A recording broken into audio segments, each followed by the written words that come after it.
It's Laura Eubanks of Design for Serenity with your succulent tip of the day and day 4 in Chula Vista. And it's Tapestry Day.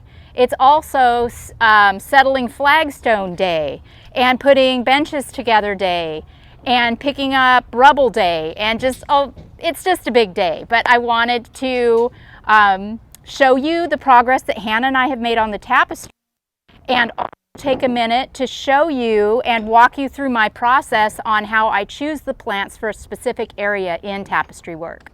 All right, I want to connect these two rocks. I want the tapestry to feel integrated. I don't want there to be a front and a back. But I don't want to plant this densely on this side. So I'm just gonna smoke and mirror by pulling some plants through this rock and kind of snaking them downhill. Now, how I choose my plants is really, really important too. I am going to choose things that grow a little faster and a little taller and more aggressively for the back, and then I'm going to choose things that stay lower to the ground for the front. So I'm gonna start with some cuttings of Chula Argentea Sunset. It's a cutting. So I'm just going to take a piece of that, and I'm going to take a piece of my Chula undulata. I'm working with these as cuttings because I don't need the whole 5-gallon plant.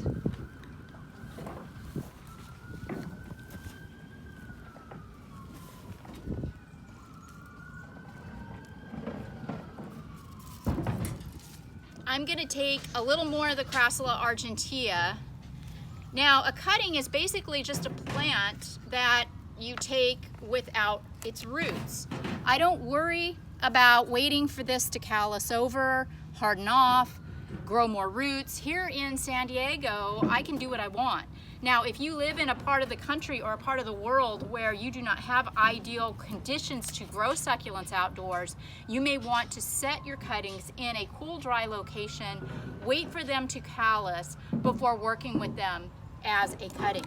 But here in San Diego, I have a saying, if your succulent stands up, you've done your job. So we just stick them in the ground and get on with life.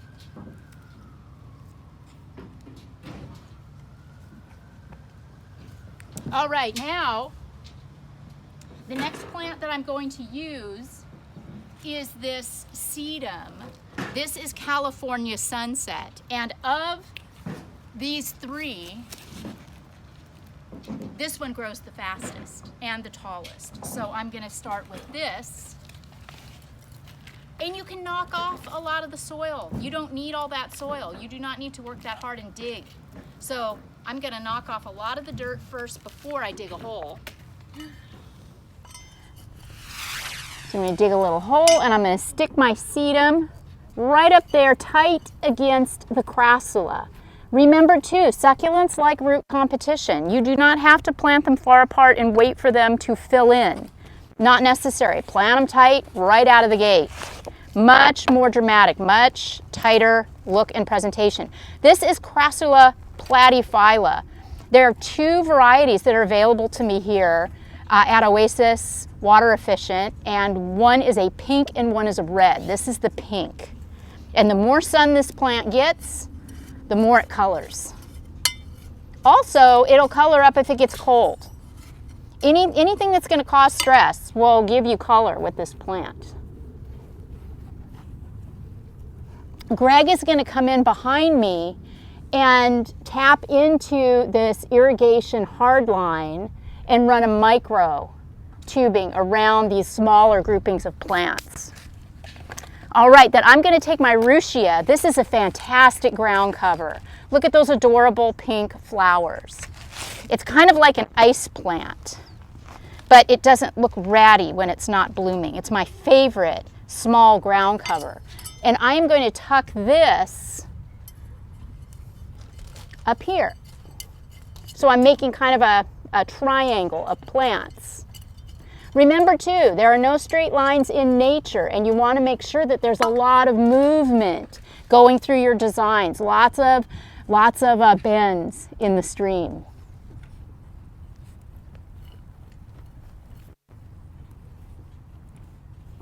Are you noticing too how easy it is to dig?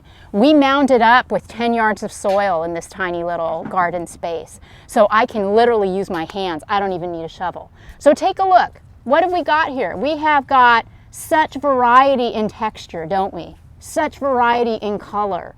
This is just a feast for the eyes. So beautiful. Then my period at the end of my sentence is going to be this opalina. And I'm going to drop her right here, right between these two plants. Also, I'm going to be coming back in after I get done with the planting, and I'm going to be popping a rubble, which is basically just busted up boulders that are about this size, 1 to 3 inch. I'm going to be popping rubble in, and that just adds more texture and more weight to the design, and I'll show you how that works later. But there you go. There's a little tapestry that I did. See how that has softened this area. It has this side of the garden to the other. This has been Laura Eubanks of Design for Serenity with your succulent tapestry tip of the day and day 4 in Chula Vista.